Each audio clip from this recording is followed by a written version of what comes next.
Hello everyone, आप सभी का फिर से एक बार स्वागत है आपके अपने यूट्यूब चैनल ओनली मैथ्स में।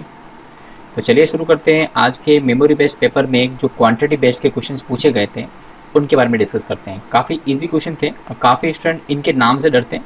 आप बिल्कुल घबराने की ज़रूरत नहीं है, क्वेश्चन काफ़ी ईजी आ रहे हैं। तो कल वाले जो पेपर हैं 13 सितंबर को, उन सभी को मेरी तरफ से ऑल द वेरी बेस्ट। और पेपर वास्तव में ईजी हैं। आप अपने माइंड को इस तरह सेट करके जाइए कि हर क्वेश्चन आपके लिए इजी रहने वाला है। जो भी टॉपिक्स आपने अच्छे से पढ़े हैं, अगर आपने डीआई पे अच्छा फोकस किया है तो क्वांट में डीआई सेक्शन काफ़ी इजी आया था। बिल्कुल घबराने की ज़रूरत नहीं है। तो इसलिए आप अपने माइंड को इसी तरह से सेट करके जाइए कि पेपर हमेशा इजी आता है, बस आपका डेफिनेटली पेपर अच्छा होगा। तो चलिए शुरू करते हैं। आप सभी मुझे बैंक अनअकैडमी पर फॉलो कर सकते हैं। फॉलो करने के लिए बैंक एग्जाम पर क्लिक करना, एसएसए क्लास पे क्लिक करना, उसके बाद नाम सर्च करना। नाम सर्च होने के बाद में आपको इस तरह का इंटरफेस नज़र आएगा, वहाँ से मुझे जाके फॉलो कर सकते हैं, जिसमें आप यहाँ पर फॉलो का ऑप्शन आएगा। अगर आपने फॉलो नहीं किया तो उसके बाद में सी ऑल पे क्लिक कीजिए तो आपको मेरी सारी क्लासें मिल जाएगी। चलिए शुरू करते हैं। फर्स्ट क्वेश्चन आपका इस तरह से आया था, profit earned on selling on article at 458 20%। सबसे पहले आपको प्रॉफिट एंड लॉस का क्वेश्चन दिया हुआ था। इसमें लिखा हुआ था कि प्रॉफिट अर्न हुआ 20%। देखो यहाँ पे सबसे पहली बात तो देखो 20% दोनों 20% ही है। तो इसका मतलब सिर्फ आपको एक बार ही ऐसा चार्ट बनाने की जरूरत है। 20% का मतलब होता है 5 की जो चीज़ होती है, 20% की फ्रैक्शन वैल्यू होती है 1/5। इसका मतलब 5 की चीज़ पर अगर 1 का फ़ायदा कमाएंगे तो 6 पे बिकेगी। और 6 की वैल्यू पहले देखो आपको दे रखा सेलिंग प्राइस दे रखा है, दूसरे में भी आपको सेलिंग प्राइस दे रखा है। यानी पहले में आपको सेलिंग प्राइस दे रखा है 450 रुपये और दूसरे में आपको सेलिंग प्राइस दे रखा है 84 रुपये। आपसे एक आगे कि पहले में प्रॉफिट कितना, आपसे पहले में प्रॉफिट पूछ रहा है और दूसरे में आपको सीपी पूछ रहा है। यहाँ पे आपको सीपी पूछ रहा है। तो देखिए यहाँ पे कुल मिलाकर आपको फैक्टर निकालना पड़ेगा। यहाँ पे फैक्टर निकालने के लिए 6 का जब भाग देंगे तो 6 तो पहले 6 पंजे 30 यानी 75 फैक्टर आएगा, मतलब ये 1 की वैल्यू आएगी। और यहाँ अगर फैक्टर निकालेंगे तो 14 के 84 मतलब 14 आएगा। आपसे यहाँ पहले वाले क्वेश्चन में प्रॉफिट पूछा गया, मतलब 1 की वैल्यू पूछी और 1 की वैल्यू कितनी आ चुकी है, 75 आ चुकी है। इसका मतलब इस वाले का आंसर तो आ गया 75। उसके बाद करते हैं दूसरी वाली क्वेश्चन की बात करते हैं। दूसरे वाले क्वेश्चन में भी कॉस्ट प्राइस पूछी थी आपसे। तो कॉस्ट प्राइस देखो यहाँ पे 1 की वैल्यू कितनी है 14, तो 14 से इसे मल्टीप्लाई कर लीजिए, कितनी आएगी 70। अब आप देखिए पहले क्वांटिटी वाली जो वैल्यू है दूसरे वाली क्वांटिटी वैल्यू से बड़ी है। इसका मतलब option number A is the right option. तो जो ए इसका आंसर होगा। चलिए बहुत आसान क्वेश्चन आया था। अगला क्वेश्चन देखिए। अगला क्वेश्चन भी काफ़ी आसान है। In a village there are 60% male and rest are female. यानी एक विलेज में 60% मेल है, 60% मेल है और फीमेल है 30%। सॉरी, फीमेल कितना बचेगा पीछे जो बचा, रेस्ट मतलब कितना बचा 40%। इस क्वेश्चन को बड़े आसान तरीके से कर सकते हैं अपन। आगे बोला 30% of total male are illiterate. तो इसका 30% कितना होता है 3 चौक 18।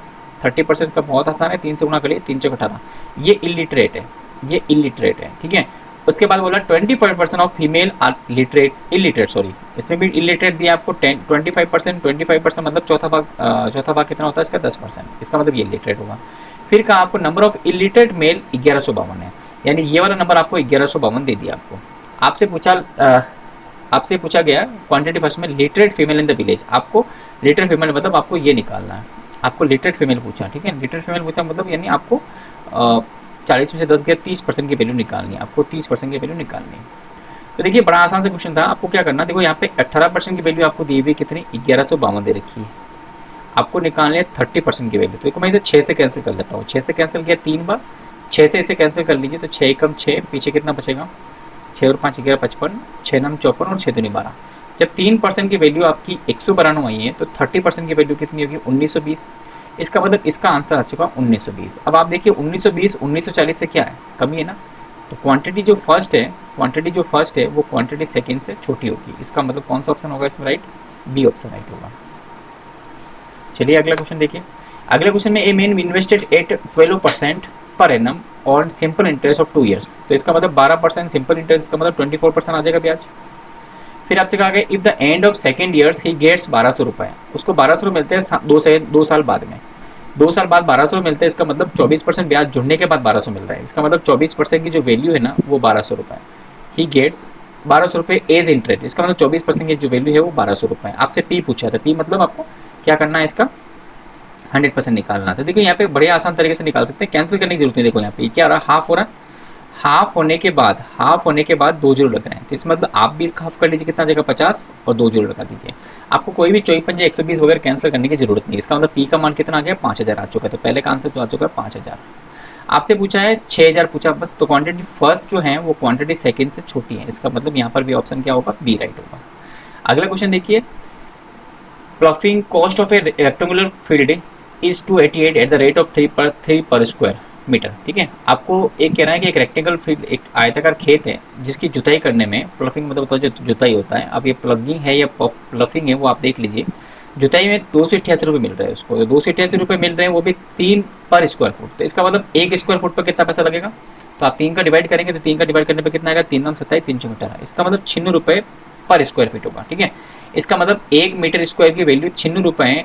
1 मीटर स्क्वायर क्या होता है, रेक्टेंगल में लंबाई इंटू चौड़ाई होता है, तो लंबाई इंटू चौड़ाई आपको दे रखा है 96। फिर आपसे कहा गया है कि उसकी जो लेंथ है ना वो 4 मीटर मोर है विड्थ से, यानी लेंथ जो है वो 4 मीटर मोर है विड्थ से, इसका दोनों का जो अंतर होगा वो कितना होगा, 4 मीटर होगा। अब देखिए, इसको सॉल्व करने के लिए आपको कोई भी क्वाड्रेटिक इक्वेशन बनाने की जरूरत नहीं है, आपको जानते हैं हमने क्वाड्रेटिक में काम किया था, यानी कोई भी आपको यहाँ से इक्वेशन एल का मान निकाल कर यहाँ रखकर एक क्वाड्रेटिक इक्वेशन बनाने की जरूरत नहीं, हमको जानते हैं कि देखो मैं अगर आपसे पूछूं कि 2 नंबर आपके पास ऐसे चाहिए, मुझे 2 नंबर आपको ऐसे चाहिए जिसको गुणा करने पर तो 96 आना चाहिए और घटाने पर 4 आना चाहिए, घटाने पर 4 आना चाहिए। 2 नंबर आपको ऐसे चाहिए यहाँ पे जिनको गुणा करने पर 96 आना चाहिए और घटाने पर 4 आना चाहिए। तो आपको जानते हैं 12 8 96, 12 को 8 से गुणा करने पर 96 आ रहा है और 12 को 8 में से घटाने पर कितना आ रहा है, 4 आ रहा है। इसका मतलब नंबर जो आ चुका है वो क्या आ चुका है, 12 और 8। इसका मतलब लेंथ जो आ चुकी है वो 12 आ चुकी है और विड्थ जो आ चुकी है वो कितनी आ चुकी है, 8 आ चुकी है। आपसे पूछा 12 मीटर, आपको पूछा लेंथ तो रेक्टेंगुलर, लेंथ कितनी आई, 12 ही, ये भी 12 और ये भी 12, इसका मतलब क्या हो चुका है, इक्वल हो चुका है। इसका मतलब कौन सा आंसर होगा, ई आंसर होगा। चलिए अगला क्वेश्चन देखिए, sum of present age of Shivam and Prashant is 32 years. आपको शिवम प्रशांत की जो एज दे रखी है वो 32 ईयर्स दे रखी है, 32 ईयर्स दे रखी है। ठीक है, और फिर कहा शिवम जो है ना 8 साल बड़ा है प्रशांत से, इसका मतलब इनका जो डिफरेंस दे रखा है वो 8 दे रखा है। तो जब डिफरेंस दिया तो हम क्या करते हैं, हमेशा पहले इस डिफरेंस को हटा लेते हैं। जब डिफरेंस को हटाएंगे तो कितना बचेगा, 24 और 24 दोनों में बराबर बढ़ जाएगा। इसका मतलब ये भी आ जाएगा 12 और ये भी आ जाएगा 12 और यहाँ 8 वर्ष बड़ा है, इसका मतलब कितना हो जाएगा, 20। आपसे कहा गया है फाइंड द परसेंटेज ऑफ प्रशांत, प्रशांत की एज कितनी आ गई, 12 आ चुकी है और ये कह रहा है 15 वर्ष, तो 12 15 से क्या छोटा ही तो है, इसका मतलब यहाँ पर भी ऑप्शन क्या होगा, पी राइट होगा।